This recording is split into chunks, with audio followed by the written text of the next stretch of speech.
So first of all, I will create a stock model, so the software will understand, or you can select this curve also. Without stock model also you can do that.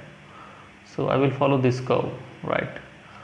So I will go to the toolbar tab and I will go to the dynamic milling option for roughing purpose. So here you have to define machining region.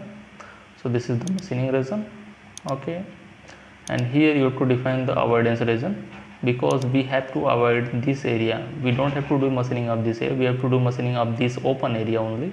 So I will go to the solid tab and here I will select edge selection. We will select one edge, we will select outer edge, and here we will select next. So it will select all the outer edges automatically. Just keep clicking next, next, next, next, and next. This is the last. So you can see how easily we have selected outer boundary of this model by using solid chaining method, that is edge selection, and then say OK. So when we will click, we have defined machining region and we have defined avoidance region. So here you can see, here you can see preview chain. So when we will click on this, it will show you that which area is going to be machined. So you can see these all hashes area is going to machine, right? So software will create these programs for all this area, and it will keep this area, right? So I will say OK. The next thing is tool. We will define the tool. We will create a tool and we will create flat end mill, right? So we will create a 16 mm of end mill for roughing, or you can define 20 mm of end mill, and overall length we will keep it 50 mm. Fantastic. Cutting length, okay, fine. So these all things will be default. Next, here you have to define feed rate. So I will keep it 2000 mm per minute, and plunge rate I will keep 500 mm per minute. Retraction 5000 mm per minute. Spindle speed I will keep it 2500, and then say finish. So these all feeds and speed you have to define as per your tool specification and material specification. You can search it on Google also, so you will get that. And also you can contact your tool dealer. He can provide you the feed speed in reference of the actual material. So the next thing is holder. So I will click BT40 to 32 of taper, and this is the tool projection, that is 50 mm, that is fine. I will go to the cut parameter. I will not, we did not define the stock, so we will not go to the here, we will not active that. We will go to the cut parameter, and here we have to define approach distance. So you can define, say that from which distance you have to start. So if your boundary is, this is your boundary, right? So it will start 10 mm far from this boundary. So you have to define that value here, 10 mm. So it will start from here, 10 mm.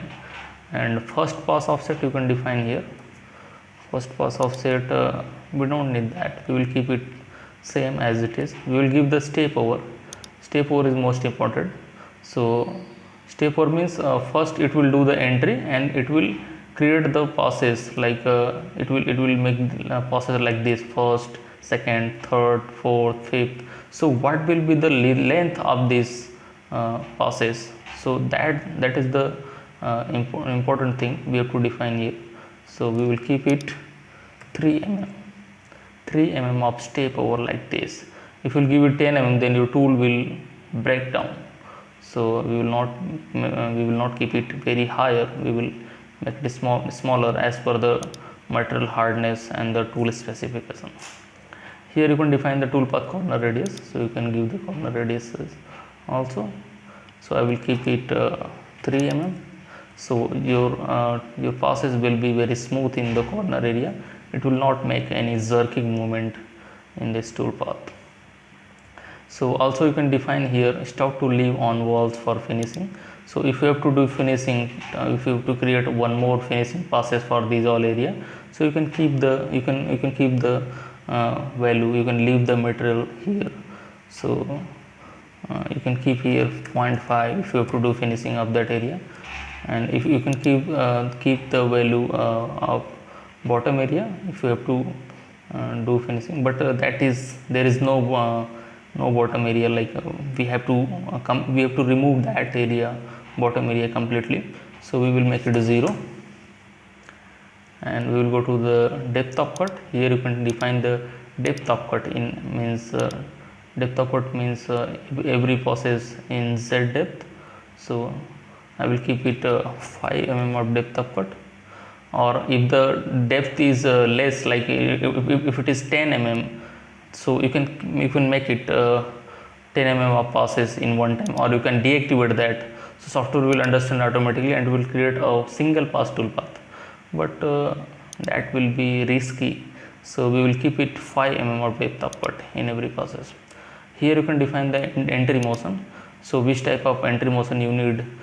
So you can understand that tool can't plunge directly 5 mm in Z, right? So it will here this is the entry method.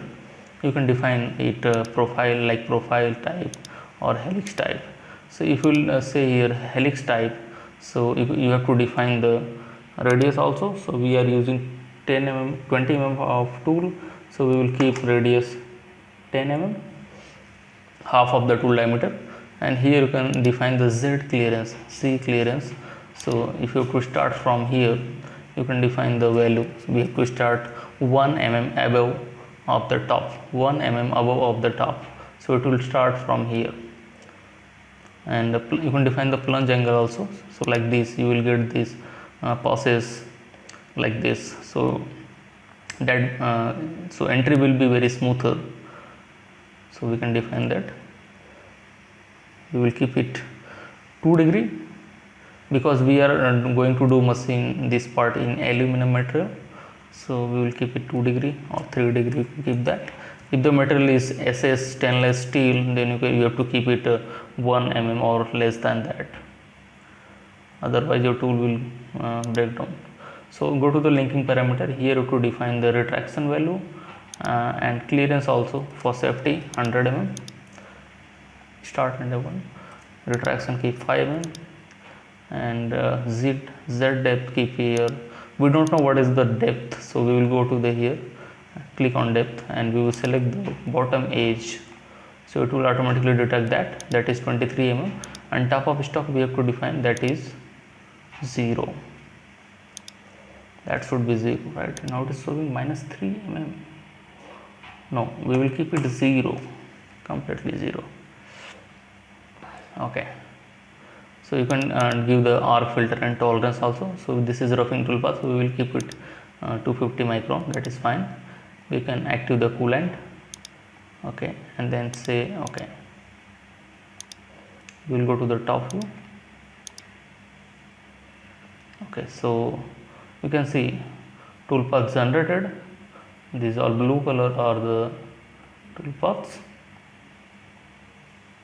So as you can see, tool is not going in this area, right? Because the distance is very less. We are using 20 mm of tool, and the distance is, I think, that is 5 mm or something. We will check that.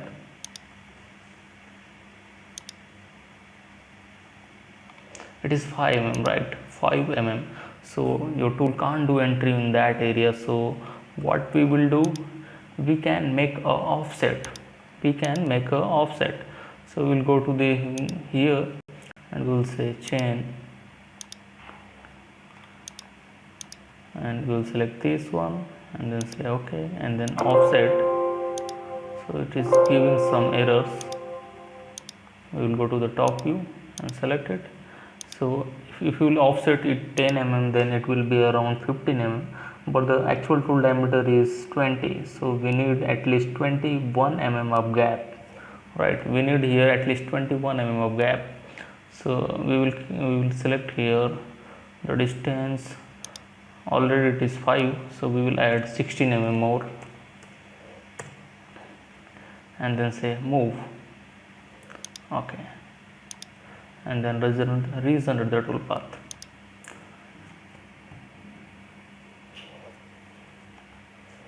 So now you will get the complete passes like this.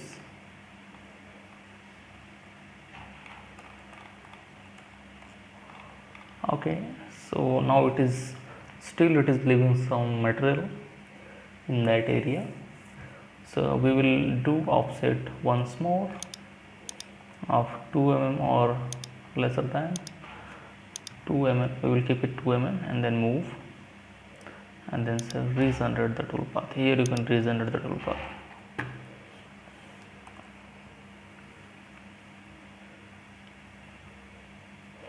Okay, let's check the dimensions. Let's check what is that.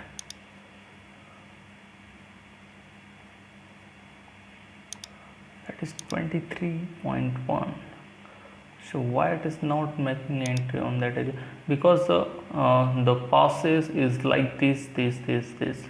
So that's why there is no area for this kind of movement. So that's why it is taking. That's why it's not making toolpath for that area. So we will offset that.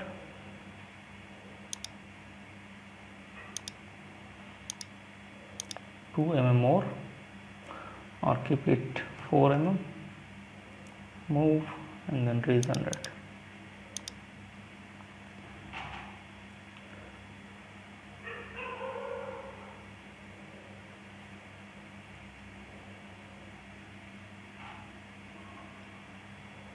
Okay, all right, so now it is looking good.